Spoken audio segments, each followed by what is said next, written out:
Guys இந்த வீடியோவில் வந்து பார்த்தீங்கன்னா ஹேமர் கேண்டில் பேட்டர்னா என்னன்னு சொல்லி நம்ம பார்க்க போகிறோம். ஏன்னா அது முக்கியமான கேண்டில் பேட்டர்ன். ஸோ ஹேமர் கேண்டில்னால் எப்படி இருக்கும் அப்படின்னா ஒரு சுத்தியல் மாதிரி இருக்கும். சரிங்களா? ஒரு ஹேமர் இப்போ நீங்கள் வந்து இது வந்து ஒரு க்ரீன் கலர் கேண்டிலாக இமேஜினேஷன் பண்ணிக்கோங்க. இது வந்து க்ரீன் கலர் கேண்டில். ஸோ இது வந்து பார்த்தீங்கன்னா பார்க்குறதுக்கு ஒரு சுத்தியல் மாதிரி இருக்கும். சரிங்களா? அதாவது ஓப்பன் ப்ரைஸ் இது வந்து க்ளோஸ் ப்ரைஸ், இது வந்து லோ ப்ரைஸ். இந்த க்ளோஸ் ப்ரைஸ்க்கு ஈக்குவலாக தான் ஹை ப்ரைஸ் இருக்கும். சரிங்களா? அதாவது மார்க்கெட் வந்து என்ன மாதிரி இருக்கும் அப்படின்னு கேட்டிங்கன்னா ஓப்பன் ஆகும், அதுக்கப்புறம் மேலே வந்து அதுக்கப்புறம் மார்க்கெட் கீழே போகும், அதுக்கப்புறம் திரும்பவும் மார்க்கெட் வந்து மேலே போய் அந்த இடத்துல க்ளோஸ் ஆகும். சரிங்களா? அப்போ அதுதானே ஹை. ஸோ இது வந்து லோ. இந்த மாதிரி பேட்டர்ன் ஃபார்ம் ஆச்சு அப்படின்னா கேண்டில் ஸ்டிக்ஸில் பார்க்கும்போது ஒரு சுத்தியல் மாதிரி உங்களுக்கு தெரியும். சரிங்களா? இந்த மாதிரி கேண்டில் இருக்கும். இது வந்து க்ரீன் கலர் கேண்டில் மட்டும்தான் நான் இப்போ அதை பற்றி தான் பேசிகிட்டு இருக்கேன். ஸோ க்ரீன் கலர் கேண்டில் மட்டும் இமேஜினேஷன் பண்ணிக்கோங்க. இப்போது இந்த கேண்டிலுக்கு பின்னாடி இருக்கிற சைக்காலஜி என்ன, ஹேமர் கேண்டிலுக்கு பின்னாடி இருக்கிற சைக்காலஜி என்ன அப்படின்னு பார்த்தோம்னா, ஃபஸ்ட்டு வந்து ஒரு ஹேமர் கேண்டில் எப்படி ஃபார்ம் ஆகும் அப்படின்னா, இப்போ ஒரு ஏங்கிற ப்ரைஸ் பாயிண்டில் மார்க்கெட் வந்து ஓப்பன் ஆகுதுன்னு வச்சுக்கோங்க. ஒரு பர்டிகுலர் டைம் பீரியடில் மார்க்கெட் ஓப்பன் ஆகுது. ஸோ மார்க்கெட் வந்து டவுன் ட்ரெண்டை கிளியராக ஃபாலோ பண்ணுது. சரிங்களா? டவுன் ட்ரெண்டை ஃபாலோ பண்ணுது. ஸோ மார்க்கெட் வந்து டவுனில் வந்துட்டு இருக்கும்போது சடனாக ஒரு இடத்துல சப்போர்ட் கிடச்சி மார்க்கெட் வந்து அதுக்கப்புறம் அப்படியே திரும்பி மேலே போக ஆரம்பிக்குது. மேலே போகும்போது நம்ம என்ன நினைப்போம் அப்படின்னா மோஸ்ட்லி புல் பேக்காக இருக்கும் அப்படின்னு நம்ம நினைப்போம். ஏன்னா டவுன் ட்ரெண்டில் வந்து என்ன ஆகும், 0.7 மார்க்கெட் கீழே வரும்.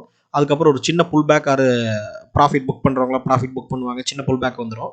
அதுக்கடுத்து வந்து பார்த்தீங்க அப்படின்னா மார்க்கெட் வந்து திரும்பி எகெயின் வந்து கீழே வரும். அதில் வந்து இந்த சப்போர்ட்டை வந்து பிரேக் பண்ணோம். ஸோ சப்போர்ட்டை பிரேக் பண்ணோன்னா ப்ரீவியஸ் சப்போர்ட் வந்து ப்ரீவியஸ் சப்போர்ட் வந்து ஃபியூச்சரில் ரெசிஸ்டன்ஸ் ஆக்ட் ஆகும். திரும்ப எகெயின் வந்து மார்க்கெட் புல் பேக் அடிக்கும், அங்கேருந்து திரும்ப கீழே வரும், பிரேக் அவுட் பண்ணும். இப்படி தான் போயிட்டு இருக்கும். இதுதான் வந்து டவுன் ட்ரெண்ட் அப்படின்னு சொல்லுவோம் நம்ம. சரிங்களா? இது வந்து டவுன் ட்ரெண்ட். அப்போ இந்த இடத்துல நம்ம என்ன நினைப்போம், மார்க்கெட் வந்து இந்த இடத்துல வந்து சப்போர்ட் எடுத்திருக்கு.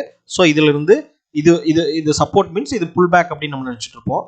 ஆனால் வந்து பார்த்தீங்கன்னா மார்க்கெட் வந்து பார்த்தீங்கன்னா புல் பேக் வராது. ஓகேங்களா? ஃபார் எக்ஸாம்பிள் ரீட்ரேஸ்மெண்ட்டை தாண்டி போயிட்டு இருக்கும். மார்க்கெட் வந்து ரீட்ரேஸ்மெண்ட்டை தாண்டி மார்க்கெட் வந்து திரும்ப எகெயின் வந்து இந்த ஓப்பன் ப்ரைஸ் இருக்கு இல்லைங்களா, ஓப்பன் ப்ரைஸ் ரேஞ்சையும் பிரேக் அவுட் பண்ணி மேலே போயிட்டு க்ளோஸ் ஆகும்.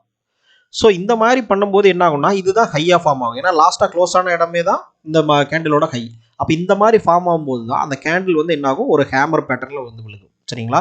மார்க்கெட் வந்து இது வரைக்கும் லோக்கு வந்திருக்கு, ஆனாலும் ஓப்பன் ரேஞ்சை தாண்டி போய் க்ளோஸ் ஆகிருக்கு. சரிங்களா? அப்போ ஓப்பன் ரேஞ்ச் க்ளோஸ் ஆன லெவல் தான் ஹை. ஸோ இந்த மாதிரி ஃபார்ம் ஆகும்போது நீங்கள் இதிலிருந்து என்ன புரிஞ்சுக்கலாம்னா மார்க்கெட் வந்து இங்கிருந்து டவுன் ட்ரெண்ட்லேயே கிளியராக வந்துட்டு இருக்கும்போது ஒரு இடத்துல சப்போர்ட் ஃபார்ம் ஆகி அந்த இடத்துல இருந்து மார்க்கெட் வந்து ப்ரீவியஸோட ஓப்பன் பாயிண்ட்டையும் க்ளோஸ் பண்ணி மேலே போகுதுன்னா பையர்ஸ் டாமினேஷன் கிளியராக இருக்குன்னு தெரிஞ்சுக்கலாம்.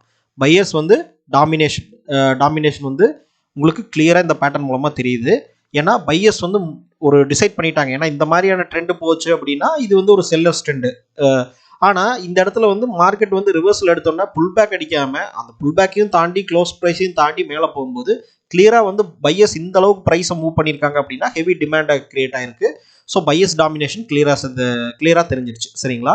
அப்போது இந்த ஹேமர் கேண்டில் பேட்டர்னில் உங்களுக்கு என்ன தெரியுது, பையர்ஸ் டாமினேஷன். அதாவது க்ரீன் கலர் கேண்டிலாக இருந்தால் சொல்கிறேன் நான். இந்த மாதிரி ஒரு சுத்தியல் மாதிரி கேண்டில் வந்து க்ரீன் கலரில் இருந்தது அப்படின்னா கேண்டில் அது வந்து பையர்ஸ் டாமினேஷனை காமிக்குது. சரிங்களா? சரி, இதை எப்படி யூஸ் பண்ணுறது அப்படின்னு பார்த்தோம்னா எப்படி யூஸ் பண்ணுறது அப்படின்னா ட்ரெண்ட் ரிவர்சலில் தான் நம்ம இந்த கேண்டில் ஸ்டிக்ஸை வந்து யூஸ் பண்ண முடியும். ஒரு பர்டிகுலர் லெவலில் வந்து ட்ரெண்ட் ரிவர்சல் ஆகுதா அப்படிங்கிறத நம்ம பார்க்கலாம். மேபி அப் ட்ரெண்ட் வந்து டவுன் ட்ரெண்டாக ரிவர்ஸ் ஆகுது, இல்லை டவுன் ட்ரெண்ட் வந்து அப் ட்ரெண்டாக மாறுறது. ஸோ இந்த ரெண்டு சுச்சுவேஷன்லேயும் நடுவில் இந்த கேண்டில் வந்து ஃபார்ம் ஆகும்.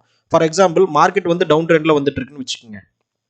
சடனாக இந்த ஹேமர் கேண்டில் பேட்டர்ன் வந்து விழுகுது அப்படின்னா மார்க்கெட் ஆட்டோமேட்டிக்காக வந்து பார்த்தீங்கன்னா ஒரு பையர்ஸ் டாமினேஷன் ஜோனுக்கு வந்துருச்சு. ஸோ அந்த இடத்துல இருந்து மார்க்கெட் வந்து ரிவர்சல் ஆகி அப் ட்ரெண்டு, அதாவது ட்ரெண்டு வந்து டோட்டலாக டவுன் ட்ரெண்டாக இருந்தது அப் ட்ரெண்டாக ஃபார்ம் ஆகிறதுக்கு உண்டான சான்சஸ் இருக்குது. இது வந்து டிஃப்ரெண்ட் டைம் ஃப்ரேமில் வந்து நம்ம பார்ப்போம். எந்த டைம் ஃப்ரேம் பெஸ்ட் அப்படிங்கிறது வந்து எனக்கு தெரிஞ்ச வரைக்கும் ஓரளவுக்கு ஒரு 5 மினிட்ஸ் டைம் ஃப்ரேமில் இருந்து ஒரு 15 மினிட் டைம் ஃப்ரேமில் வரும். ஆனால் எந்த அளவுக்கு கம்மியான டைம் ஃப்ரேமில் பார்க்குறீங்களோ அந்த அளவுக்கு ட்ரெண்டும் வந்து ஒரு ஷார்ட் டேர்ம் ட்ரெண்டாக தான் இருக்கும். சரிங்களா? இது வந்து ஒரு 1 டே கேண்டிலில் விழுந்தது அப்படின்னா அந்த ஜோன் வந்து ரொம்ப முக்கியம். இது வந்து சப்போர்ட் ஜோனாக இருக்கணும். சரிங்களா? வெறும் கேண்டில் ஸ்டிக்ஸை மட்டுமே பார்த்து யூஸ் பண்ணக்கூடாதுன்னு நான் சொல்லியிருக்கேன். ஏற்கனவே இன்னொரு வீடியோவில் நான் சொல்லியிருக்கேன். ட்ரூத் அபவுட் கேண்டில் ஸ்டிக்ஸ்னு ஒரு வீடியோ போட்டிருக்கேன், அதில் பாருங்கள். ஸோ அதை சொல்லியிருக்கேன். அதனால் வந்து கேண்டில் ஸ்டிக்ஸை வந்து இந்த லெவல்ஸ் இது வந்து ஒரு சப்போர்ட் லெவலாக இருக்கலாம் சரிங்களா. இந்த சப்போர்ட் லெவலில் இந்த கேண்டில் ஃபார்ம் ஆகும்போது கிளியராக வந்து அதை ஒரு சப்போர்ட் லெவலாகவே நம்ம கன்சிடர் பண்ணிட்டு மார்க்கெட் ரிவர்சல் ஆகுதுங்கிறத நம்ம ஈஸியாக தெரிஞ்சுக்கிறதுக்கு ஒரு கன்ஃபர்மேஷனாக நம்ம இந்த கேண்டில் வந்து நம்ம பார்க்கலாம் சரிங்களா. அப்போ பையர்ஸ் டாமினேஷன் நமக்கு கிளியராக தெரியும், இந்த இடத்துல டாமினேஷன் தெரியும் இந்த கேண்டில் மூலமாக. அப்போ இந்த ட்ரெண்ட் ரிவர்சல் அப்படிங்கிற இடத்துல யூஸ் பண்ணலாம். அது லெவல்ஸ் வந்து முக்கிய லெவல்ஸை நம்ம பார்க்கணும். ஸோ ஃபார் எக்ஸாம்பிளுக்கு எப்படி இருக்கும் அப்படின்னா, ஒரு கேண்டில் வந்து இங்கே ஒரு கேண்டில் ஃபார்ம் ஆகிட்டு இருக்கும், இப்படி கேண்டில் ஃபார்ம் ஆகிட்டே வந்துட்டு இது டவுன் ட்ரெண்டு. ஸோ இந்த இடத்துல வந்து பார்த்தீங்கன்னா ஒரு ஹேமர் கேண்டில் ஃபார்ம் ஆச்சு அப்படின்னா, அடுத்த கேண்டில் வந்து அதோட க்ளோஸை வந்து பிரேக் பண்ணி மேலே போய் க்ளோஸ் ஆச்சு அப்படின்னா அந்த இடத்துல ட்ரெண்ட் ரிவர்சல் ஆகிறதுக்கு உண்டான சான்சஸ் வந்து ரொம்ப அதிகம். ஸோ அதனால் நீங்கள் இந்த மாதிரி இடத்துல லெவல்ஸில் கம்பைன் பண்ணி யூஸ் பண்ணிக்கலாம் சரிங்களா. அதாவது டவுன் ட்ரெண்டில் இது green colour candle, so down ட்ரெண்டில் சடனாக ஒரு க்ரீன் கலர் ஹேமர் விழுந்தது அப்படின்னா ட்ரெண்ட் ரிவர்சல் ஆகிறதுக்கு உண்டான சான்சஸ் ரொம்ப அதிகம். ஸோ இப்படி தான் நீங்கள் இதை யூஸ் பண்ணணும். அதுக்கடுத்து பார்த்தீங்க அப்படின்னா இன்வெர்டட் ஹேமர்னு சொல்லுவோம். அதாவது இதே ஹேமர் வந்து தலைகளாக விழுந்துச்சுன்னா என்ன பண்ணுறது அப்படின்னு கேட்டிங்கன்னா, ஃபார் எக்ஸாம்பிள் சேம் அதே தான் ரிவர்சல். நான் இப்போ பையருக்கு என்ன சொன்னனோ அதே மாதிரி இது செல்லர் டாமினேஷன். செல்லர் டாமினேஷன் எந்த மார்க்கெட்டில் வந்து ரிவர்சல் ஆகும்?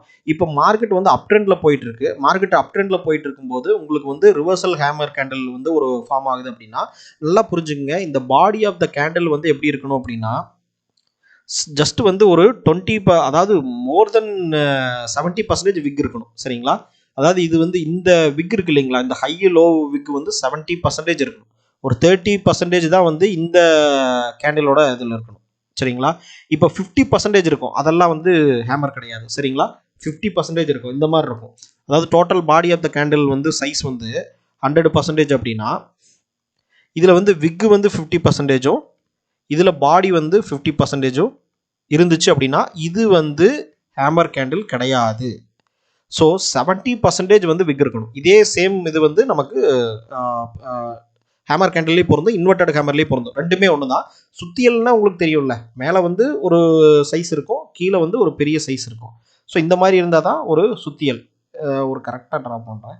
ஸோ இந்த மாதிரி இருக்கும், இந்த மாதிரி இருந்தால் தான் சுத்தியல். அப்போ இது வந்து 70% இருக்கணும் இந்த விக்கு, இந்த பாடி வந்து 30% இருக்கணும். ஸோ இந்த மாதிரி தான் இருக்கணும். இந்த கேண்டில் வந்து உங்களுக்கு வந்து ஹேமர் கேண்டில் சொல்லுவோம். ஸோ இன்வெர்டர் ஹேமர் கேண்டில் அப்படின்னா என்னன்னா, தலைகளா அதே ஹேமர் வந்து தலைகளாக விழுந்தா இது இன்வெர்டட் ஹேமர். இது மார்க்கெட் வந்து ஒரு அப் ட்ரெண்டில் போயிட்டு இருக்கும்போது நமக்கு இன்வெர்டட் ஹேமர் விழுகுது அப்படின்னா அது வந்து மார்க்கெட் டவுன் ட்ரெண்டோட இண்டிகேஷன். ஏன்னா செல்லர்ஸ் டாமினேஷன் வந்துருச்சு.